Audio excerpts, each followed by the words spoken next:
उस आदमी ने गलती से एक गुलाबी हीरा खोद निकाला, एक ऐसा पत्थर जिसका आकार और रंग दुनिया को हिला देने के लिए काफी था। एक गुलाम होने के कारण सोलोमन हीरा अपने पास रखना चाहता था, लेकिन इतना बड़ा हीरा कहाँ छिपाया जा सकता है। उसी क्षण सोलोमन का दिल तेज धड़कने लगा। तभी एक जोरदार धमाका हुआ। पास का पानी का पंप फट गया था, जिससे सभी का ध्यान उधर चला गया। सोलोमन ने तुरंत मौके का फायदा उठाया और हीरे को अपने पैरों की उंगलियों के बीच छिपा लिया। फिर उसने जल्दी से जाने के लिए शौचालय जाने का बहाना बनाया, लेकिन कमांडर ने सोलोमन के संदिग्ध व्यवहार को देख लिया। उसने तुरंत उसका रास्ता रोक दिया। सौभाग्य से हीरा उसके पैर के तलवे के नीचे छिपा हुआ था। हर जगह तलाशी लेने के बाद भी उसे कुछ भी नहीं मिला। हालांकि जैसे ही सोलोमन हीरा छिपाने के लिए एकांत जगह पर पहुंचा, एक बंदूक उसके सिर पर दबा दी गई। पता चला कि कमांडर उसका पीछा कर रहा था। जैसे ही सोलोमन हीरा सौंपने ही वाला था, किस्मत ने एक बार फिर उसका साथ दिया। सरकारी बलों ने अचानक हमला किया और एक बम उन दोनों के ठीक बगल में गिरा। विद्रोही कमांडर मौके पर ही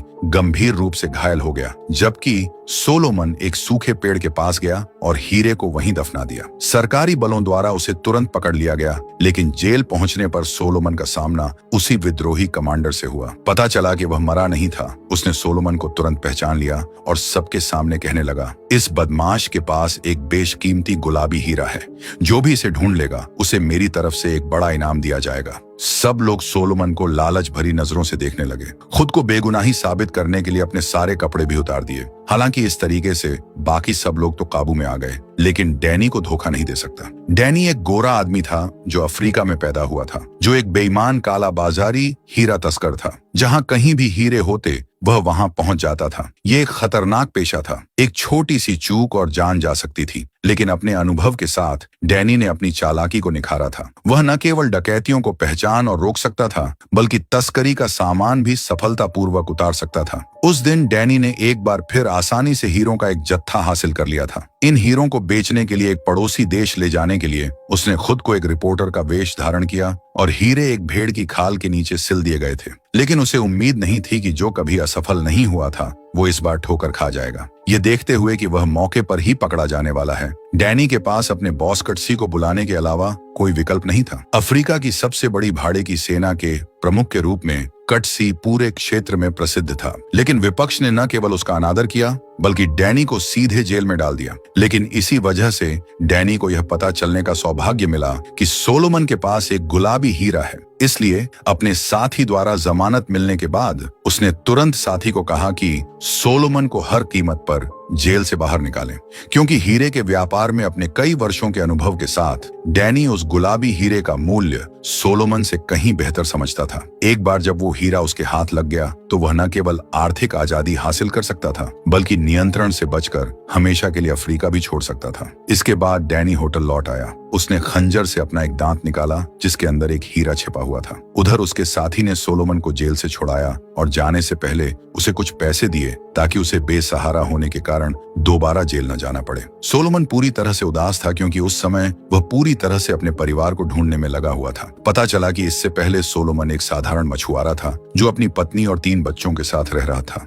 हालांकि जिंदगी साधारण थी, पर शांत नहीं थी। उसका बेटा जेल खास तौर पर अच्छा व्यवहार करने वाला, समझदार और सीखने के लिए उत्सुक था। हर दिन वह समय पर उठता और स्कूल जाने के लिए पहाड़ी सड़कों पर 5 किलोमीटर पैदल चलता था। लेकिन उस दिन जब सोलोमन अपने बेटे को स्कूल से लेने जा रहा था, तो उनका सामना हथियारबंद विद्रोहियों के एक समूह से हुआ। ये लोग क्रूर और निर्दय थे। जैसे ही वे गांव में दाखिल हुए, उन्होंने नागरिकों पर अंधाधुंध गोलियां चलानी शुरू कर दी। इस अफरा तफरी में सोलोमन ने अपनी पत्नी और बच्चों को भागने में मदद की, लेकिन वह खुद मौके पर ही पकड़ा गया। शुरू में उसका एक हाथ काटने वाले थे, लेकिन दुश्मनों ने देखा कि वह मजबूत और हष्ट-पुष्ट है, इसलिए उन्होंने उसे बांध दिया और कड़ी मेहनत करने के लिए हीरे की खदानों में भेज दिया। यही से फिर कहानी की शुरुआत के दृश्य से शुरू होती है। दूसरी तरफ अपने पैसे बदलने के बाद डैनी एक बार में गया, लेकिन उसका मकसद पार्टी करना नहीं था, बल्कि मालिक से पिस्तौल मंगवानी थी। तभी मैटी की सुंदरता से डैनी का ध्यान उधर चला गया। शुरुआत में डैनी बस एक लड़की ढूंढना चाहता था जिसके साथ वह सो सके, लेकिन थोड़ी बातचीत के बाद उसे पता चला कि वह एक रिपोर्टर थी और उसने तुरंत ही अंदाजा लगा लिया कि वह एक हीरा तस्कर है। डैनी को प्रेस से जुड़ना पसंद नहीं था, लेकिन मैटी उससे चिपकी रही और उसने कहा कि वह खूनी हीरे के व्यापार और उसके पीछे सबसे बड़े तस्कर का पर्दाफाश करने की जानकारी दे। हालांकि डैनी को खूबसूरत महिलाएं कितनी भी पसंद क्यों ना हो, वह किसी अनजान रिपोर्टर को कोई भी जानकारी नहीं देता था। होटल लौटकर तलाशी भरे कमरे को देखकर डैनी को तुरंत एहसास हुआ कि उसके साथी ने चुपके से गुलाबी हीरे की खबर कर्नल कटसी को दे दी थी। हालांकि वह समझता था कि इस देश में भरोसा सबसे सस्ती चीज है, फिर भी वह अपने गुस्से पर काबू नहीं रख सका। जो आदमी उसके कमरे में घुसा था वह भी वहां आ गया। दोनों एक ही पक्ष में थे। ऊपर से तो सामान्य बातें कर रहे थे, लेकिन उनके दिमाग में अलग अलग विचार थे। डैनी ने खुद कर्नल से मिलने का फैसला किया था और अपना गुस्सा निकालने के लिए उस आदमी को जोर से एक मुक्का मारा। कुछ ही देर बाद डैनी को कर्नल के घर चाय पर आमंत्रित किया गया। अफ्रीका के सबसे बड़े भाड़े के नेता के रूप में कर्नल हीरों का व्यापार करता था और विद्रोहियों को दबाने में सरकार की सहायता भी करता था। कहा जा सकता है कि उसने इस धंधे में खूब धन कमाया था। एक ऐसा आदमी जो सिर्फ पैसों की परवाह करता था और बाकी लोगों पर अपना रोब जमाता था, तो अब वह इस गुलाबी हीरे को कैसे छोड़ सकता था। इसलिए उसने डैनी को सख्त आदेश दिया कि वह हीरा कैसे भी करके लेकर आए। अगर वह कामयाब रहा तो उसके सारे पिछले कर्ज चुक जाएंगे। साथ ही वह डैनी से भी अच्छी तरह वाकिफ था, क्योंकि वह जानता था कि वह अफ्रीका से भागना चाहता है। इसलिए उसने जमीन से मुट्ठी भर लाल मिट्टी उठाई और कहा, यही तुम्हारा घर है, तुम अफ्रीका कभी नहीं छोड़ सकते। डैनी, जो बचपन से ही कर्नल का पीछा करता था और उसकी क्रूरता को समझता था, और अपने गुस्से पर काबू पाकर सोलोमन से मिलने चला गया। लेकिन इस समय सोलोमन किसी पर भी भरोसा नहीं कर रहा था। सोलोमन ने जोर देकर कहा कि उसे कभी कोई बड़ा गुलाबी हीरा मिला ही नहीं था, इसलिए डैनी को कुछ अलग रणनीति अपनानी पड़ी। शाम को वह बार में वापस आया। मालिक ने उसे वह पिस्तौल दी जो उसने मंगवाई थी, और उस बार मालिक ने कहा कि विद्रोही कल यहाँ हमला करेंगे। उसने उसे अपनी जान बचाने के लिए यहाँ से जल्दी से निकल जाने की सलाह दी। तभी डैनी ने मैडी को फिर से देखा। पिछली बार खराब रिश्तों के बाद इस बार वे एक दूसरे से ऐसे मिल रहे थे जैसे प्रेमी अभी अभी बिछड़े हों। बात बस इतनी थी कि एक को उसके साथ रात बिताने की लालसा थी, जबकि दूसरे को सिर्फ तस्करी की जानकारी एकत्रित करनी थी। हालांकि ऐसे माहौल में भी दोनों में से कोई भी एक दूसरे के लालच में नहीं आया था। मैटी ने तुरंत कहा कि उसने उसके जैसे बहुत से लोगों को देखा है जिन्हें पैसे के लिए किसी की कोई परवाह नहीं होती है। डैनी की भी रुचि समाप्त हो गई, लेकिन जब वह बार में शराब पीने गया तो मैटी ने उसे जाने नहीं दिया और उसके पीछे पीछे चली गई। इस बार डैनी भी पीछे नहीं हटा और पलटकर बोला, तुम्हें क्या लगता है कि तुम इतनी नेक हो? तुम्हें लगता है कि तुम अफ्रीका को बदल दोगी? असल में तुम भी हीरे व्यापार की सदस्य हो। अगर तुम्हारी जैसी अमेरिकी लड़कियां न होती जो हमेशा एक परिकठा जैसी शादी, एक चमकते हुए पत्थर का सपना नहीं देखती रहती, तो ये हीरे इतने कीमती नहीं होते और कोई भी इन्हें तस्करी करने के लिए इतनी दूर नहीं जाता। लेकिन मैटी ने जवाब दिया कि हर अमेरिकी लड़की परिकठा जैसी शादी नहीं चाहती, ठीक वैसे ही जैसे हर अफ्रीकी एक दूसरे का कत्ल करके नहीं जीता। इसलिए दोनों एक बार फिर खराब रिश्तों के साथ अलग हो गए। अगले दिन विद्रोही सचमुच शहर में घुस आए। डैनी ने सोलोमन को ढूंढने का मौका लिया। उम्मीद थी कि वह उसे हीरा देने के लिए मना लेगा। इस समय गुलाबी हीरा एक जानलेवा कर्ज बन चुका था। सोलोमन के पास उसे बेचने का कोई मौका नहीं था, लेकिन सोलोमन अभी भी पूरी तरह से अपने परिवार को खोजने के बारे में सोच रहा था। यह देखकर डैनी ने तुरंत कहा, मेरे बिना तुम अपनी पत्नी और बच्चों को कभी नहीं ढूंढ पाओगे। दोनों जोरदार बहस कर रहे थे, तभी विद्रोहियों ने हमला कर दिया। इस अफरा तफरी के बीच डैनी लगातार समझाने का प्रयास करता रहा और सोलोमन अपने परिवार के बारे में सोचकर सहयोग करने के लिए सहमत हो गया। विद्रोहियों को नागरिकों की जिंदगी की बिल्कुल भी परवाह नहीं थी। सौभाग्य से डैनी एक अनुभवी भाड़े का सिपाही था। उसने गोलियों की बौछार के बीच सोलोमन को बचाने का काम किया और अपेक्षाकृत सुरक्षित जगह पर भाग निकला। रात में दोनों शहर के एकमात्र निकास द्वार तक पहुंच गए, लेकिन 3 विद्रोही सैनिक उनकी रखवाली कर रहे थे। भागने के लिए उन्हें जोखिम उठाना पड़ा। इसीलिए डैनी ने सोलोमन से कहा कि वह एक विद्रोही सैनिक होने का नाटक करे, जबकि वह एक बंदी कैदी होने का नाटक करेगा। दुश्मन के अपनी चौकसी कम करने का इंतजार करते हुए डैनी ने तुरंत अपनी बंदूक निकाली और पहरेदारों को गोली मार दी। उसने विद्रोही की बंदूक उठाई और भागते हुए विद्रोही को दूर से गोली मार दी। इस दृश्य से सोलोमन को अपनी निर्दयता का एहसास हुआ। बाद में दोनों एक सरकारी शरणार्थी शिविर में पहुंचे शरणार्थियों के एक समूह में शामिल हो गए। डैनी की मुलाकात एक पुरुष रिपोर्टर से हुई और उसके जरिए उसे मैडी मिली। मिलते ही डैनी ने कहा, मैं तुम्हें जानकारी दे सकता हूँ, लेकिन बदले में तुम्हें सोलोमन को उसके परिवार को खोजने के लिए संयुक्त राष्ट्र डेटाबेस तक पहुंचने के लिए अपने क्रेडेंशियल्स का इस्तेमाल करना होगा। डैनी ने ऐसा इसलिए किया क्योंकि वह जानता था कि गुलाबी हीरा पाने के लिए उसे पहले सोलोमन से निपटना होगा और इसके लिए पहले सोलोमन को उसके परिवार को ढूंढने में मदद करनी पड़ेगी। हालांकि मैटी जानती थी कि उसका इस्तेमाल किया जा रहा है। उसे पता था कि सोलोमन हीरे के बारे में जानता है, क्योंकि एक तुच्छ व्यक्ति जो केवल लाभ की परवाह करता है वह एक मछुआरे की मदद करने के लिए इतना उदार नहीं हो सकता था। लेकिन एक नेक पत्रकार होने के नाते जब तक कि यह लोगों को बचाने के लिए था, उसे अन्य चीजों की परवाह नहीं थी। बहुत जल्दी मैटी को सोलोमन के परिवार का पता चल गया। वे उस समय पड़ोसी देश के एक शरणार्थी शिविर में थे, लेकिन जब वे हेलीकॉप्टर से पहुंचे तो उन्हें पता चला कि यहाँ शरणार्थियों की संख्या बहुत ज्यादा थी। सोलोमन के परिवार के सदस्यों को ढूंढना वाकई आसान काम नहीं था। सौभाग्य से भगवान ने सोलोमन पर दया की। सोलोमन ने जल्दी ही अपनी पत्नी और बेटी को देख लिया। हालांकि उसके बेटे जे को विद्रोहियों ने अपने कब्जे में ले लिया था। इससे सोलोमन पूरी तरह से टूट गया, क्योंकि उसने अपनी आंखों से बच्चों की क्रूरता देखी थी और जानता था कि विद्रोही उसे एक क्रूर व्यक्ति बना देंगे, और उसकी भविष्यवाणी सच साबित हुई। इस समय जे को एक आंख वाले कमांडर ने एक हत्या मशीन में बदल दिया था। गांव वालों का कत्लेआम करते समय लड़के में कोई दया की भावनाएं नहीं थी। मामला और भी बदतर हो गया, क्योंकि सरकार को डर था कि शरणार्थी विद्रोहियों में शामिल हो जाएंगे। इसलिए उन्होंने घोषणा की कि सोलोमन की पत्नी और बच्चों को युद्ध समाप्त होने के बाद ही घर पर वापस छोड़ा जाएगा। सोलोमन एक बेजान आदमी की तरह था। हर दिन में अपने बेटे का नाम बुदबुदाता था। जहां तक डैनी की बात है, उसे केवल हीरे की परवाह थी कि सोलोमन ने गुलाबी हीरे को कहां दफनाया था। उसने अपनी सारी ऊर्जा उसे खोदने पर केंद्रित कर दी, लेकिन वहां का इलाका खतरनाक था और कई गुट नियंत्रण के लिए होड़ कर रहे थे। एकमात्र मौका मैटी की टीम में घुसपैठ करने का था, लेकिन इस समय मैटी बहुत परेशान थी। एक प्रतिष्ठित स्कूल से स्नातक होने के कारण वह होशियार और तेज तर्रार थी और न्यूयॉर्क में एक शानदार जिंदगी जी सकती थी, लेकिन वो हमेशा दुनिया से अन्याय को मिटाना चाहती थी। लेकिन उसके लेख चाहे कितने भी भावुक क्यों न हों, उसकी तस्वीरें चाहे कितनी भी वास्तविक क्यों न हों, ज्यादा से ज्यादा पाठकों के आंसू ही खींचती थीं। वह अफ्रीका में व्याप्त दुख को बदलने में पूरी तरह विफल थी। वह अब और ऐसा नहीं करना चाहती थी, बल्कि हीरे के व्यापार के पीछे छिपे लोगों को उखाड़ फेंकने के लिए ठोस सबूतों को इकट्ठा करना चाहती थी। शायद मैटी के कार्यों से प्रभावित होकर, या शायद सिर्फ गुलाबी हीरे को पाने की चाहत में, डैनी ने उसे हीरे के पीछे की तस्करों की श्रृंखला के बारे में पूरी सच्चाई बता दी। वह पड़ोसी देशों में हीरे की तस्करी करता था, फिर स्थानीय खरीदार हीरे बिचौलियों को सौंप देते थे। जब बिचौलियों ने कस्टम्स को रिश्वत दी तो वे प्रमाणित कर सकते थे कि ये हीरे घरेलू स्तर पर ही खनन किए गए थे, जिससे उन्हें कानूनी तौर पर निर्यात किया जा सकता था। और इस स्वार्थ के पीछे का आदमी वेंडी कैप था। एक ओर उसने आपूर्ति को नियंत्रित करने और ऊंची कीमतें बनाए रखने के लिए बड़ी मात्रा में हीरे जमा किए, दूसरी ओर उसने युद्ध को जारी रखने के लिए हर संभव प्रयास किया। विद्रोहियों के हीरों को सीधे बाजार में आने से रोका। युद्ध समाप्त होने के बाद डैनी ने प्रत्यक्ष प्रमाण देने का भी वादा किया, लेकिन उसे इस जानकारी को सार्वजनिक रूप से प्रकाशित करने के लिए गुलाबी हीरा मिलने तक इंतजार करने के लिए कहा, अन्यथा डैनी को पहले ही मार दिया जाएगा। इसलिए दोनों के बीच एक सहयोग समझौता हुआ। डैनी और सोलोमन ने भी कर्मचारी होने का नाटक किया और मैटी की टीम में घुसपैठ की, लेकिन अपने गंतव्य के रास्ते में काफिले पर अचानक विद्रोहियों ने हमला कर दिया।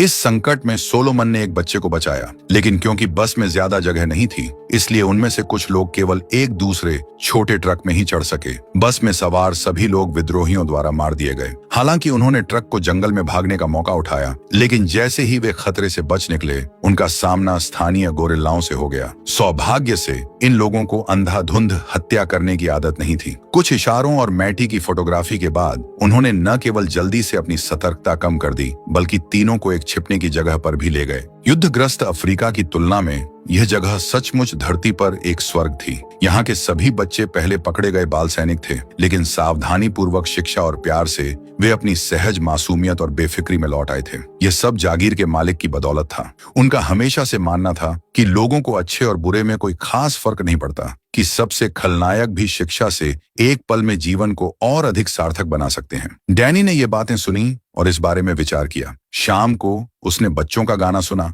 और पाम वाइन के प्रभाव में पहली बार उसने मैडी के सामने अपना दिल खोल दिया। पता चला कि डैनी अफ्रीका में पैदा हुआ एक श्वेत व्यक्ति था। जब वह 9 साल का था तब उसकी मां की हत्या कर दी गई थी और उसके पिता का भी सिर काट दिया गया था। यह कहा जा सकता है कि युद्ध ने उससे सब कुछ छीन लिया था। इसलिए 19 साल की उम्र में वह कर्नल के साथ एक भाड़े का सैनिक बन गया और तब से अश्वेत लोगों से लड़ता और उनका विरोध करता रहा। लेकिन बाद में उसे एहसास हुआ कि यह सब शांति के लिए नहीं था और निश्चित रूप से नस्लीय घृणा को मिटाने के लिए नहीं, बल्कि केवल पैसे और मुनाफे के लिए था। तब से उसने अकेले लड़ने का फैसला किया और एक स्वार्थी तस्कर बन गया। लेकिन अब वह बस एक शांतिपूर्ण जीवन जीना चाहता था और वह गुलाबी हीरा को लेकर हमेशा के लिए अफ्रीका छोड़ने का उसका टिकट था। डैनी के चेहरे पर धीरे धीरे दर्द भरा भाव देखकर मैटी ने अनजाने में उसका हाथ पकड़ लिया। इस पल से दोनों के दिल एक दूसरे के और करीब आ गए। अगले दिन जागीर का मालिक उन तीनों को उनके गंतव्य तक ले गया। रास्ते में उनका सामना विद्रोहियों की बाल सेना से हुआ। जागीर के मालिक ने अपनी दयालुता के कारण उसने सोचा कि वह उन्हें शब्दों से मना सकता है, लेकिन उन्होंने सीधे उस पर गोली चला दी। डैनी ने उन्हें धमकाने के लिए जल्दी से अपनी बंदूक निकाल ली। बच्चों के उससे डरने का फायदा उठाते हुए भाग गया। तभी कर्नल का कैंप पास ही था। गंभीर रूप से घायल जागीर मालिक को बचाने के लिए डैनी के पास पहले कैंप की ओर मुड़ने के अलावा कोई विकल्प नहीं था। अच्छी खबर यह थी कि जागीर मालिक के पास अभी भी बचने की संभावना थी, लेकिन बुरी खबर यह थी कि इस समय कर्नल अपने सैनिकों को कोनों ले जाने की तैयारी कर रहा था। उसने डैनी से गुलाबी हीरे को खोजने के लिए अपने साथ चलने को कहा, लेकिन डैनी अच्छी तरह जानता था कि एक बार जब वह बड़ी सेना का पीछा करेगा तो उसे हीरे का एक कण भी नहीं मिलेगा। इसलिए तंबू से बाहर निकलने के बाद उसने तुरंत मैडी से मदद मांगी ताकि वह शस्त्रागार के पास के पहरेदारों को फुसला सके, ताकि वह चुपके से अंदर घुसकर हथियार चुरा सके और सोलोमन को भी यहाँ से ले जा सके। यह सुनकर मैटी तुरंत डैनी के इरादे समझ गई और यह भी जान गई कि उसकी यह यात्रा निश्चित रूप से ज्यादा खतरनाक थी, लेकिन वह आंसुओं के बीच सहमति में केवल सिर हिला सकी। डैनी ने अपने पास मौजूद सबूत भी सौंप दिए ताकि अगर डैनी सचमुच कोनों में मर भी गया तो भी मैटी सारी सच्चाई सामने ला सके। बाद में मैटी की मदद से डैनी को हथियार मिल गए और दोनों अलग होने वाले थे। दरअसल इतनी कठिनाइयों और ईमानदारी से की गई बातचीत के बाद उनके मन में एक दूसरे के लिए प्यार भी बढ़ता गया, लेकिन दोनों हमेशा के लिए अलग भी हो सकते थे। हालांकि इस धरती पर प्यार के अलावा दोनों के अपने अपने रास्ते थे। अपनी अपनी किस्मत को स्वीकार करना था। जाने से पहले उसने न केवल याद के लिए एक तस्वीर ली, बल्कि डैनी को अपना मोबाइल नंबर भी दिया। अलग होने के बाद वे दोनों अपने अपने भाग्य की तलाश में निकल पड़े। रास्ते में डैनी और सोलोमन ने गुलाबी हीरे के बारे में बात की। जब उसे पता चला कि हीरा कम से कम 100 कैरेट का है, तो सोलोमन के भारी कदम हल्के हो गए, मानो हीरा और आजादी उसके सामने ही हों। लेकिन उसी रात एक दुर्घटना फिर से घटी। जैसे ही एक विद्रोही सैन्य वाहन तेजी से गुजरा, सोलोमन ने उस पर अपने बेटे की एक झलक देखी। अपने बेटे को ढूंढने के लिए बेहद उत्सुक उसने शोर मचा दिया और दोनों लगभग दुश्मनों द्वारा मारे जाने वाले ही थे। मौत से बचने के बाद डैनी का गुस्सा बेकाबू हो गया। उसने सोलोमन को धमकी देने के लिए एक चाकू भी निकाल लिया। अगर तुमने फिर से कोई गलती की तो मैं तुम्हारी जान ले लूंगा। लेकिन सोलोमन के दिल में गुलाबी हीरा उसके बेटे जितना कीमती नहीं था, इसलिए धमकी के बावजूद वह पहले अपने बेटे को ढूंढना चाहता था। इस तरह दोनों के बीच एक भयंकर लड़ाई हुई, लेकिन सोलोमन अपनी बात पर ही अडिग रहा और अनिच्छा से डैनी को भी उसकी बात माननी पड़ी। शाम को दोनों विद्रोही शिविर को टटोलते रहे, लेकिन उसके बेटे का कोई निशान नहीं मिला। दोनों को अपना रास्ता जारी रखना पड़ा। पहले दोनों अक्सर हीरों के बारे में बातें करते थे, लेकिन अब वे एक दूसरे के जीवन के बारे में बात करने लगे और धीरे धीरे एक दूसरे के प्रति पूरी तरह से खुल गए। डैनी ने यहाँ तक कहा कि वह उसके बेटे को जरूर बचा लेगा। छोटे रास्तों पर एक और दिन और रात चलने के बाद दोनों आखिरकार उस खदान तक पहुंच गए जहां गुलाबी हीरा दबा हुआ था। लेकिन वह जगह कड़ी सुरक्षा वाली थी, वहां सीधा पहुंचना मुश्किल था। हालांकि कोई विकल्प नहीं होने के कारण डैनी को एक खतरनाक दांव खेलना पड़ा। कर्नल को सटीक निर्देशांक भेजते हुए और रास्ता साफ करने के लिए भारी गोलाबारी का इस्तेमाल करने के लिए कहा गया। डैनी जानता था कि यह जोखिम भरा कदम है, लेकिन इससे बेहतर कोई रास्ता नहीं था। वह केवल दोनों पक्षों के बीच चल रही लड़ाई का फायदा उठाने की उम्मीद कर सकता था। उसने हीरे वाली जगह पर चुपके से पहुंचकर उसे खोदने और फिर मौके का फायदा उठाकर भागने का प्लान बनाया। लेकिन सोलोमन को यह सुनकर अच्छा नहीं लगा, क्योंकि उसे यकीन था कि उसका बेटा भी अंदर ही है और एक बार गोलीबारी शुरू हो जाने पर उसकी जान भी जा सकती थी। इसलिए शाम को जब डैनी गहरी नींद में सो रहा था, उसने चुपके से दुश्मन के इलाके में घुसपैठ की और अपने बेटे को ढूंढ निकाला। किसने सोचा होगा कि उसका बेटा न केवल उसे पहचान पाएगा, बल्कि उसे गद्दार भी समझेगा और उसे पकड़ लेगा। तभी डैनी को पता चला कि सोलोमन गायब है और वह भी उसके पीछे चला गया।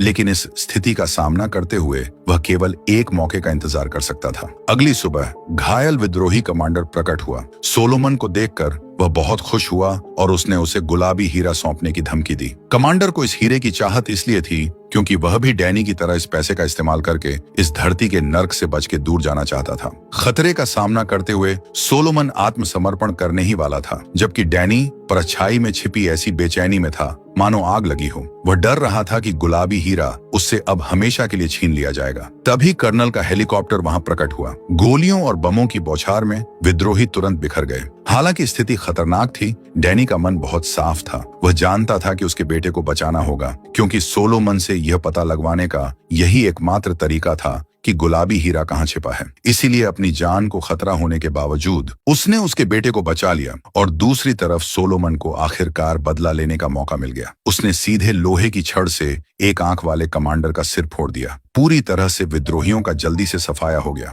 इस समय सबका ध्यान एक बार फिर सोलोमन पर गया और सोलोमन भी जानता था कि गुलाबी हीरे का स्थान ही उसका जीवन रक्षक कार्ड था, इसलिए उसने अपना मुंह बंद रखा। कर्नल ने कहा कि डैनी उससे बात करके वो हीरा निकलवाए। बाद में वह उसे 60-40 के अनुपात में बंटवारे के लिए तैयार है, वरना दोनों को मरना होगा। तभी डैनी ने उसके बेटे को बाहर निकाला। अपनी कमजोरी को फिर से अपने खिलाफ पाकर सोलोमन के पास समझौता करने के अलावा कोई विकल्प नहीं था। वह उस जगह पर गए, लेकिन विद्रोहियों ने उस जगह को पहले ही खोद के तहस नहस कर दिया। सोलोमन ने खुदाई जारी रखी। उस पल डैनी और सोलोमन दोनों को साफ समझ आ गया कि जैसे ही हीरा मिलेगा उनकी जान जरूर खतरे में पड़ जाएगी। डैनी ने अचानक अपने बगल वाले व्यक्ति से सिगरेट मांगी, लेकिन उसने मना कर दिया। सोलोमन को भी डैनी पर ज्यादा भरोसा था। वह उसके साथ सब कुछ दांव लगाने को तैयार था ताकि कोई रास्ता निकल सके। इसीलिए उसने हीरा मिलने का नाटक किया। डैनी ने मौके का फायदा उठाया और फौरन उस सैनिक को मार डाला। सोलोमन ने भी इस अफरा तफरी का फायदा उठाते हुए अपने बगल वाले कर्नल पर हमला कर दिया। डैनी जल्दी से जंगल में छिप गया, फिर अचानक वापस मुड़ा और कर्नल को खत्म कर दिया। कुछ ही देर बाद सोलोमन ने भी हीरे को खोद निकाला, लेकिन लड़ाई के दौरान दुर्भाग्य से डैनी के पेट में गोली लग गई थी। अचानक सोलोमन के बेटे ने बंदूक से उनका रास्ता रोक दिया। जब तक सोलोमन ने उसे पुरानी याददाश्त याद दिलाई, हालांकि जैसे ही उसे होश आया और पिता पुत्र का पुनर्मिलन समाप्त हुआ, तीनों पर हमला हुआ और वे जल्दी से भाग निकले। रास्ते में डैनी ने हीरा वापस मांगा और अपने साथी से पहले ही संपर्क कर लिया कि उन्हें लेने के लिए एक विमान भेजा जाए। लेकिन उतरने का स्थान आगे पहाड़ की चोटी थी। वहां पहुंचने के लिए उन्हें 10 किलोमीटर ऊंची पहाड़ी सड़कें पार करनी थी। डैनी की सांस फूलने की आवाज सुनकर सोलोमन ने उसे रुकने और आराम करने की सलाह दी, लेकिन दुश्मन किसी भी समय उसे पकड़ सकते थे, इसलिए वह केवल समय के साथ दौड़ने का पूरा प्रयास कर रहा था। हालांकि ढलान पर आधा ही चढ़ने के बाद डैनी में कोई ताकत नहीं बची थी। सोलोमन ने दृढ़ता से उसे उठाया और आगे बढ़ता रहा, लेकिन कुछ ही देर बाद डैनी पूरी तरह से घायल हो गया था। वह जानता था कि उसके पास जीने के लिए ज्यादा समय नहीं है, इसलिए उसने वह हल्का गुलाबी हीरा निकाल लिया। यही वह चीज थी जिसके लिए उसने अपनी जिंदगी दांव पर लगा दी। हालांकि वह इस सिद्धांत को समझता था कि लोग धन के लिए मरते हैं और सफलता अब उसकी उंगलियों पर है, फिर भी उसे थोड़ा अफसोस हुआ। हालांकि अंत में उसने यह हीरा सोलोमन को देने का फैसला किया। इतना ही नहीं, उसने सोलोमन को मैटी का बिजनेस कार्ड भी दिया, जिसमें लिखा था कि राजधानी वापस आने पर उसे मदद के लिए फोन करे। इसके अलावा उसने सोलोमन को एक बंदूक दी और उसे विशेष रूप से चेतावनी दी कि वह यहाँ किसी पर भरोसा न करे। तभी दुश्मन ने उसे पकड़ लिया। सोलोमन को भागने के लिए समय देने के लिए डैनी ने अकेले ही अपनी बंदूक तैयार की और लड़ाई शुरू कर दी। जब तक उसने सोलोमन और उसके बेटे को दूर जाते नहीं देखा, तब तक वह रुका नहीं। फिर उसने राहत की सांस ली। फिर उसने सैटेलाइट फोन से मैडी को फोन किया। उसे सोलोमन और उसके बेटे को किसी भी कीमत पर लाने के लिए कहा। शुरुआत में कॉल आने पर मैटी बहुत खुश थी, लेकिन दूसरी तरफ से लगातार बढ़ती तेज सांसों की आवाज सुनकर मैटी का दिल अचानक बैठ गया। इस पल साथी का हेलीकॉप्टर डैनी के सिर के ऊपर से गरजा, लेकिन उसे अब कोई अफसोस नहीं हुआ, बस आहें भर रहा था। यहाँ का नजारा बहुत खूबसूरत है, काश तुम भी यहाँ होती। लेकिन खुशकिस्मती से उसने उसे सच्ची कहानी बता दी थी, ताकि वह बाद में अपना लेख आजादी से लिख सके। इस पल मैडी को भी डैनी के शब्दों का अर्थ समझ आ गया। वह रो पड़ी और बोली, काश मैं भी तुम्हारे साथ होती। लेकिन डैनी ने कहा कि कोई बात नहीं, तुम ठीक अभी वही हो जहां तुम्हें होना चाहिए था। फोन काटने के बाद डैनी ने अपने पास रखी खून से सनी मिट्टी अपने हाथ में उठाई, मानो कर्नल की बात सही थी, यही उसकी नियति थी। हालांकि उसने भागने का पूरा प्रयास किया था, लेकिन आखिरकार उसका जन्म और मृत्यु यहीं होनी थी। चमकदार सूर्यास्त में डैनी ने शांति से अपनी आंखें बंद कर लीं। कुछ ही समय बाद सोलोमन मैटी की मदद से गुलाबी हीरे को लंदन ले आया और मैटी की सावधानी पूर्वक व्यवस्था के तहत डायमंड मोनोपोली के शीर्ष अधिकारियों के साथ एक व्यापारिक समझौता किया। शर्त यह थी कि वह अपने परिवार को खोजने में मदद करे। इस तरह सोलोमन का परिवार आखिरकार फिर से मिल गया और लेन देन का दृश्य भी मैटी ने पूरी तरह से रिकॉर्ड कर लिया। बाद में मैटी ने अपने पास मौजूद सबूतों के आधार पर हीरे के व्यापार के पीछे के काले रहस्यों को उजागर किया। सोलोमन भी एक गवाह के रूप में खड़ा हुआ था, पूरी दुनिया को अफ्रीका में हुई खूनी कहानियां सुनाई। आखिरकार मई 2003 में 40 देशों ने किम्बरली प्रक्रिया प्रमाणन योजना पर हस्ताक्षर किए। किसी भी हीरे को जो कानूनी तौर पर उसके स्रोत से निकाला गया हो, एक छेड़छाड़ रोधी कंटेनर में पैक किया जाना चाहिए और निर्यात करने के लिए किम्बरली प्रमाण पत्र के साथ होना चाहिए। अन्यथा अज्ञात मूल के सभी हीरे प्रतिबंधित हैं। हीरे मूल रूप से साधारण पारदर्शी पत्थर ही होते हैं, लेकिन मानवीय लालच और भौतिक वस्तुओं की लालसा के कारण वे पवित्रता, कुलीनता और यहाँ तक कि धन और शक्ति के प्रतीक बन गए हैं और अधिक लाभ प्राप्त करने के लिए मानव स्वभाव की बुराई लगातार उजागर होती रहती है, जिससे शोषण और रक्तपात होता है। इसी सस्पेंस के साथ मूवी समाप्त होती है। मूवी अच्छी लगी तो लाइक और सब्सक्राइब कर दे। Thanks for watching.